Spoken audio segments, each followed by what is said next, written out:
L'équipe de France gagne et ça fait plaisir. Bonsoir à tous et à toutes. J'espère que vous allez très bien depuis la dernière fois. Moi, ça va très bien. Aujourd'hui, je vais débriefer le match entre l'Italie et la France. Score final, 3-1 en faveur des Bleus en Italie à San Siro. On leur a rendu la monnaie de leur pièce, puisqu'à l'aller, ils nous avaient mis aussi 3-1 au Parc des Princes. Donc, la vengeance, comme vous saviez, est un plat qui se mange froid. Et on les a bien clématisés et ça fait plaisir. Donc, avant de vous débriefer ce match, je vous invite dans un premier temps à vous abonner, à liker, à partager et à commenter cette vidéo. Merci à vous de votre soutien. Vous le savez, ça me fait toujours autant plaisir. Et maintenant, je me lance et j'attaque d'emblée. Déjà, je vais commencer par parler de l'équipe de France. Ce début de match qui a été très intéressant. Très bon début de match des Bleus qui pressent très haut les Italiens. Et dès les premières minutes, on récupère un corner. Un corner précieux puisque Lucas Digne, avec son pied gauche, je vais commencer par lui parce qu'il a été phénoménal sur ce match. C'est lui qui est le premier passeur décisif sur corner qui sert parfaitement Adrien Rabiot qui reprend le ballon de la tête et ça fait déjà 1-0 pour l'équipe de France. Donc à partir de ce moment-là, eh bien malheureusement, on va tomber un peu dans nos travers, c'est-à-dire qu'on va subir et on va laisser les Italiens jouer leur jeu et les Italiens commencer aussi à mettre la pression, à récupérer davantage plus de ballons. Mais il y a un coup franc qui arrive encore une fois. Coup de pied arrêté. Lucas Digne qui frappe. Lucas Digne qui marque. Incroyable. C'est incroyable. 2 coups de pied arrêtés, 2 buts. C'est magnifique. Malheureusement, le but n'a pas été accordé à Lucas Digne, mais il a été accordé au gardien contre son camp. Donc ça fait tout de même 2-0 pour les Bleus. Et c'est une bonne chose. Mais malheureusement, à cause d'une erreur de Jules Koundé, qui par ailleurs j'ai pas trouvé excellent en première mi-temps, perd le ballon. Di Marco récupère, enfin je sais pas si c'est Di Marco, je sais plus qui récupère le ballon, mais c'est Di Marco qui fait la passe D en faveur de comment il s'appelle déjà, est-ce que c'est Tonali ou Loco, je sais plus, je sais plus exactement, mais je vous mettrai le nom, et c'est lui qui réduit le score à 2-1 en faveur des Italiens. Donc là c'est vrai que cette perte de balle là, moi je l'ai pas beaucoup apprécié parce que on aurait bien pu s'en passer, mais c'est vrai que par la suite, eh bien offensivement parlant, malheureusement, sur la première mi-temps, c'était assez compliqué. Thuram, Kolo Muani, on avait du mal à les trouver. Ils n'étaient pas trop aussi en vue. Nkunku, il a eu quand même des ballons, il a touché des ballons, mais il en a fait un bon usage. Hein. Mais voilà, c'était pas aussi... c'était beaucoup mieux que Thuram et Kolo Muani, certes.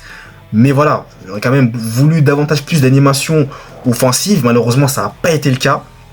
Après, par contre... Au milieu de terrain, Manu Koné, s'il vous plaît, nous a fait un match de titan. Impeccable. Je n'ai rien d'autre à dire, je n'ai rien d'autre à rajouter. Le match de Manu Koné est incroyable. Après, Matteo Guendouzi, par contre, moi j'ai bien aimé par contre Guendouzi sur ses replis défensifs, ses placements par moment. Après, c'est vrai que globalement parlant, Guendouzi, c'était un peu délicat, un peu complexe. Ensuite, défensivement parlant, impeccable. Ibrahima Konaté, Saliba, parfait. La défense centrale des Bleus contre l'Italie, là, sur ce match, impeccable. Rien ne passait, ils ont été excellents. Ils étaient vraiment en mission et ils ont fait parfaitement le boulot. Donc défensivement, il n'y a rien à dire. Lucas Digne, je vous l'ai déjà dit, il a fait un match impressionnant.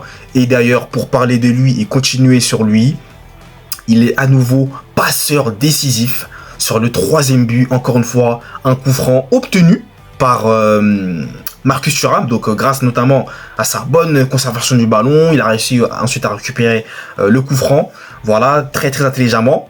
Lucas Digne qui frappe encore une fois avec son magnifique pied gauche et qui trouve Adrien Rabiot, qui te met une tête, boum, comme ça, en reculant. Incroyable, magnifique, et ça fait 3-1 pour les Bleus. Donc on a marqué, si vous avez bien compris, 3 fois sur coup de pied arrêté. Voilà, donc c'est tout simplement incroyable, efficacité au top, voilà. Il n'y a pas vraiment mieux à dire, c'était vraiment excellent, le scénario parfait quoi. En tout cas, moi, 3 buts sur coup de pied arrêté, moi je prends. Surtout contre l'Italie, à San Siro, l'Italie qui est une très bonne équipe. On a vu les Italiens, ces derniers temps, ils sont excellents. À domicile, moi je prends. Je prends totalement. Donc, Mac Maignan aussi, qui a fait un excellent match, notamment, surtout son dernier arrêt là. Oh là là là là, sur la frappe dans les dernières minutes de Moïse Kean, qui nous permet de conserver la première place du classement. Rendez-vous bien compte, on est à égalité de points avec l'Italie, mais je crois qu'à la différence de but, on est devant, donc du coup on est premier du classement. C'est parfait, c'est magnifique. On termine l'année par une victoire, et pas des moindres, contre l'Italie. Donc ça fait plaisir déjà, je pense que ça va remobiliser bien les troupes, ça va leur redonner confiance à tous les joueurs. C'est un bol d'air frais, ça fait plaisir vraiment.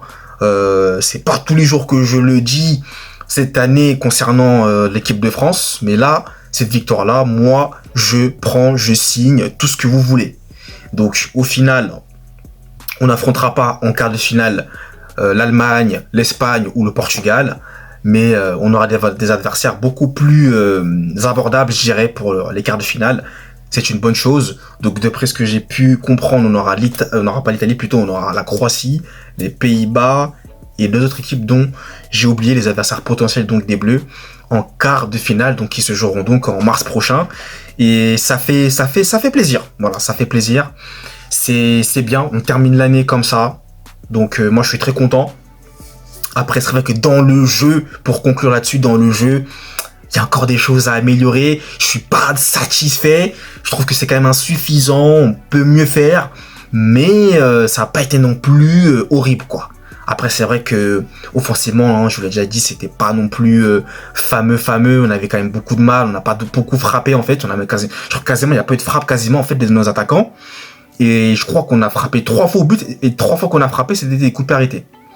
Donc voilà, mais on a géré comme il fallait, on a fait le match qu'il fallait contre une équipe d'Italie qui a poussé, hein, malgré tout, qui a poussé, qui voulait vraiment aller chercher ce deuxième but pour, je pense, certainement être premier du classement, je sais pas, parce que même le gardien, il est monté dans le temps additionnel là pour le dernier corner de l'Italie, donc vraiment il voulait marquer, mais ils ont pas marqué. Voilà, ça fait du bien, mais surtout, bah c'est une bonne victoire. On leur a rendu la monnaie de leur pièce. 3-1 aussi, on leur a mis un score. Et ça, c'est bien. Voilà. Donc, écoutez, eh bien, je vais m'arrêter là dans mon débrief. Donc, dites-moi vous en commentaire ce que... Oula, excusez-moi.